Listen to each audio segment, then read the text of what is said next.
we have on the stage Texas coach Steve Sarkisian. Coach, we'll start with an opening statement, and then we'll open up for questions. All righty, well, thank you. I think first and foremost, I want to thank all of y'all for coming. This is a great time of year for college football. I think anytime it's media days, it kind of signifies that college football is right around the corner, and that's an exciting time. I think it's a great time for the Big 12. It's a tremendous opportunity. I really love our football team. I love their mindset. I love where they're at. I know that there's been so much talk about the SEC and what's happening in 2024. But I think one thing that I love about this team that we have this year is their focus on 2023 and this opportunity we have here in the Big 12. It's going to be a heck of a season, great competition. I got to give a shout out to Longhorn Nation. Season ticket sales being sold out in June, over 68,000 season ticket sales. I know there's a lot of excitement in the air. I know we're excited as a team, our coaching staff, our players, and I want to commend our players for, like I said, for their commitment. They've bought into this thing, and more than they've bought into it, they've elevated it. There's high expectations within our organization, and we're looking forward to September and putting it all on the field. Again, we'll open it up for questions. If you have a question, please raise your hand and make sure to state your name and affiliation when you're called on. We'll go to the far left, fourth row. Danny Davis, Austin American Statesman. Steve, talking about that SEC talk, do you expect this season at all to be awkward? Just kind of going through it with the SEC talk and your exit. It won't be awkward for us. You know, I can't speak for anybody else. It won't be awkward for us. You know, we've University of Texas to try to win a Big 12 championship, and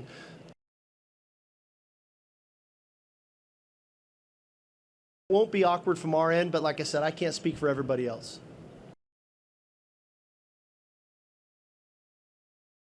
Sports. Your last regular season game in the Big 12 is against Texas Tech. Does that game hold any extra weight given that it's a rivalry and how that game went last season? Get into the championship game, you know, but the reality of it is, hey, we've had some long-standing games with a lot of teams in the Big 12, and we're gonna embrace every opportunity we get this year. I think it's pretty clear and easy to say, hey, we're gonna get everybody's best shot every Saturday. The key to the drill is that we make sure they get our best shot every Saturday, and that final game on Friday after Thanksgiving will be no different. We'll go far left, fourth row. Hey, Coach. Greg Wrubell with BYU Sports Network. Two-parter. I understand that Kalani Sitake helped host you on your recruiting visit to BYU back in 1995. If you could speak about your relationship over the years with Kalani, and then secondly, even though you've coached against BYU before, will it be special to do it this year with both of you in P5 situations? Yeah, I think Kalani and I do have a great relationship. You know, I'm really proud of him. He's always been a great coach. A guy that I've had a chance to compete against in his days when he was a coordinator before becoming a head coach, and he's earned a great opportunity. He's done a great job, you know, leading BYU to this point, and you know, we do stay connected and stay close that way. You know, people have asked me before about BYU now being in the Big 12 and how that'll be. You know, to me, BYU's been a national brand for decades, and going back to Coach Edwards and what he was able to do and some of the great teams and great players, and so for them now to be in a Power 5 situation in the Big 12, I'm happy for them. I'm happy for BYU. I'm happy for their alumni and those players. I think it's a great opportunity. You know, and then we get a chance to play them. You know, I'm glad we don't have to go to Provo. We get them in Austin, so that'll be fun. Again, if you have a question, please make sure to raise your hand until microphone holder arrives. Now we'll go to far left, mid-row. Yeah, Nick Moyle with the San Antonio Express News. Yeah, Steve, obviously you're heading into year 3 now. You got a couple of your full recruiting classes in. I'm curious, how does this year's team compare philosophically with your coaching style compared to year 1, and how have you maybe seen that, you know, manifest in the locker room and practices? Yeah, I think, you know, something that in my opinion, we've gotten now going into year 3 is I think we've got really quality competitive depth on our roster across the board. That our players know when they go to practice every day, the guy in the same line as them, whether he's behind them or in front of him, is probably as equally as talented as him, if not better. And so now, how do I continue to work, to strive, to be motivated, to continue to get better? Because I think when you're surrounded by like-minded people, that's what pushes you to become even better. And then ultimately, when you go to practice, that the guy lining up from across from you is a quality player and a quality opponent. And so, again, that's pushing you to be the best that you can be, but that you do it out of respect. I was talking to the team earlier today about how proud I am of the culture that they've developed. You know, it's one thing for me to come in and have an idea of a culture of what I want it to look like and for them to buy into it. It's another for them to not just buy into it, but to elevate it. And I think that that's what they've done. This team is different. They have a different look in their eye. They look different on the hoof. They interact with one another differently. I've used the adage, I feel like this team's on a mission because that's the approach they have every day that they show up in the facility. We'll go center mid-row. Coach Jason Watkins, Hall of Fame media. Just, you're talking a lot about I've seen a lot in the past that you've been talking about this team looking and feeling and sounding like your team.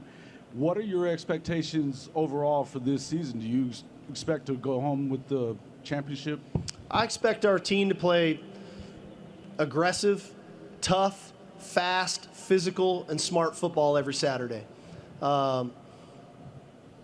If we do that every Saturday, we'll put ourselves in position to be competing for a championship.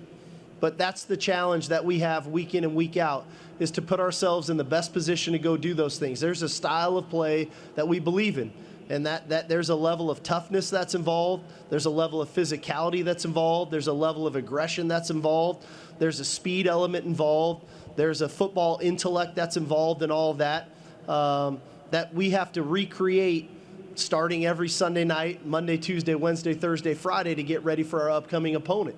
I do think this team has the maturity to do that week in and week out, because I think they hold each other accountable.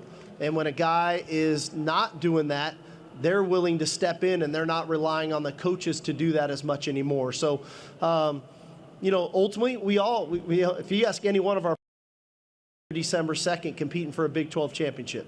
That's simple. But we have to do the necessary things day in and day out to try to make that happen. Far left, fourth row.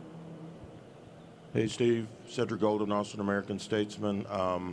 Quinn went out of his way to tell us in the spring that he was not happy with how he played overall last season. What did that say to you about his leadership?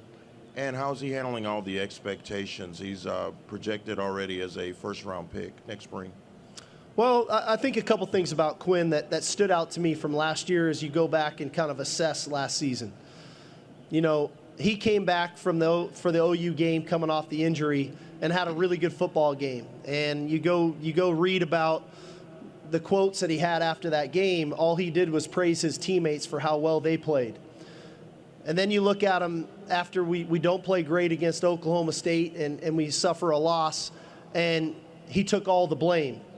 And so I think right then you found out the type of leader that he is. And what he did coming into this offseason is continue just to pour into what does he need to do to be the best quarterback for the University of Texas. And the result of that is we've seen his body composition change. We've seen a level of maturity change. We've seen him really dialing in and understanding schematically what we're trying to do offensively change.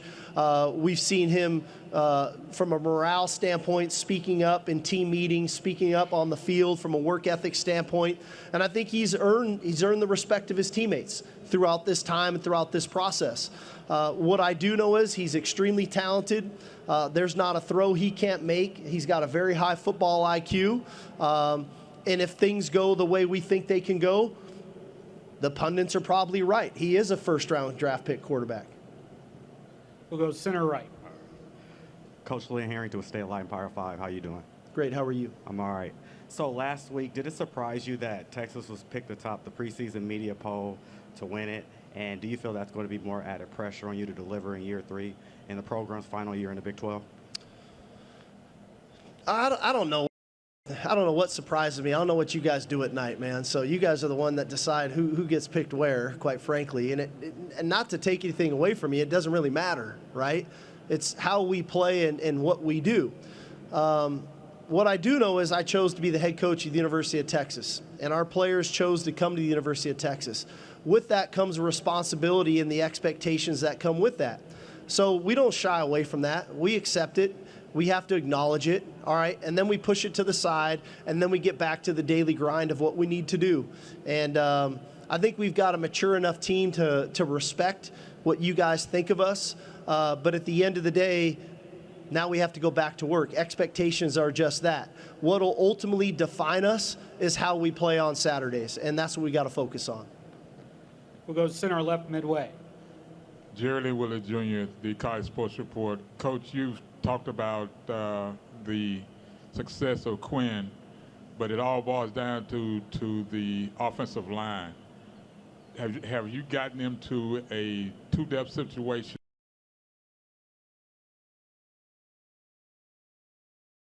What we bring back on the offensive line. Last year we started tackle, had a great year, Cole Hudson at right guard, but we're bringing back all starting 5 offensive linemen. We've recruited the position well over the last 2 years, and it's a highly competitive room. We have guys vying for starting spots right now that didn't start a year ago, and that's exactly what we want. We've got healthy competition, and they have to go against a really good defensive front. When you talk about Byron Murphy, Trevondre Sweat, Alfred Collins, the addition of Trill Carter from Minnesota, Barron Sorrell. We've got a really good defensive front that our offensive line has to block every day in practice. But I'm with you, man. You win football games up front, and you got to recruit big humans to make that happen, and that's something that we've committed ourselves to doing over the last 2 years, and we'll continue to commit ourselves to. We'll go to center, third row. Sean J. Rogers, CBS Sports. How you doing, Coach? Great. How are you? I'm doing fantastic. So it was love that shirt. That thing's awesome. Thank you. It was mentioned, of course, you guys were selected first in the preseason poll. It's the first time since 2009 that that's happened. What do you feel like is different about this team, especially when you kind of compare it to your first 2 years? Well, like I said, I think we have competitive depth at every position. I think we've got great leadership. As much as there's a lot of focus on a lot of the new players that have come into our program, there should be a lot of focus on the players that are in year 3 with me now.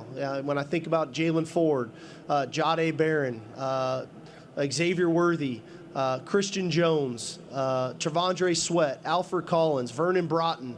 I mean, these are, and I'm just naming a few, these are all guys that I inherited when I got here. So I know a lot is made of the players that we've brought in, but we've got a lot of veteran players that came to the University of Texas to win a championship. And they bought into a new coach, a new coaching staff, a new style of play, a new culture. Inevitably, they're leaders on our team now. And they get a chance going into some of their final season to compete for a Big 12 championship. And I think that's their focus. And I think that, in turn, then permeates throughout our locker room. And we've got a locker room full of guys that's the goal. There's not personal initiatives involved. It's about the team and the team trying to go win a championship, and that's where our focus is. We'll go far left in the back. Hi, Coach. Emma Hutchinson here with the Daily Texan. Now that Bijan and Roshan are gone, how have the other running backs responded and adapted to filling that key area of the team? Yeah, it's a great one. We lost 2 really good players. We lost 2 really good leaders. We lost 2 really good people in our program that are going on to future endeavors in the NFL and much deserved. But they were also great role models for some of those other players in that room. And you start thinking about Keelan Robinson, you start thinking about Jonathan Brooks, you start thinking about Jaden Blue. Those 3 guys spent a year or 2 with those guys in that room and know what it looks like and know what it takes from a day-to-day basis, in season, out of season, how they conduct themselves off the field.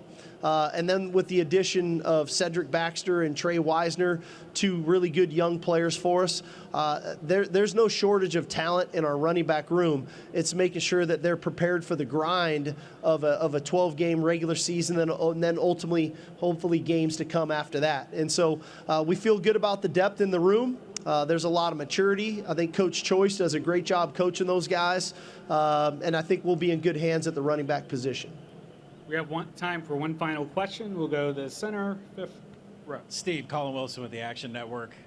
Alabama has lost once at home since 2016. What is the key for this roster? They only travel out of the state twice this year.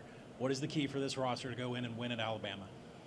Well, like every game, I think we know this, and I said this earlier. Everywhere we go, we have to recognize we're the University of Texas. We're going to get everybody's best shot. And Alabama's no different. Coach Saban's going to have that team ready to play. We have to make sure they get our best shot. We have to prepare really well. We have to embrace the moment and understand what that moment is, and we got to play good football. We thought we played them well a year ago. We didn't play well enough. And so the key to the drill when we go there, we have to play better than we did last time. And I think we can. I think we'll have the mental fortitude to go do it, the mental toughness to go do it, and the physical toughness to go do it, because it's going to be a physical football game. They're a big physical football team that'll be really well coached, and we have to make sure that they get our best shot just because we're going to get theirs for sure too. Thank you, Coach. All righty, y'all. Thank you. Hook 'em.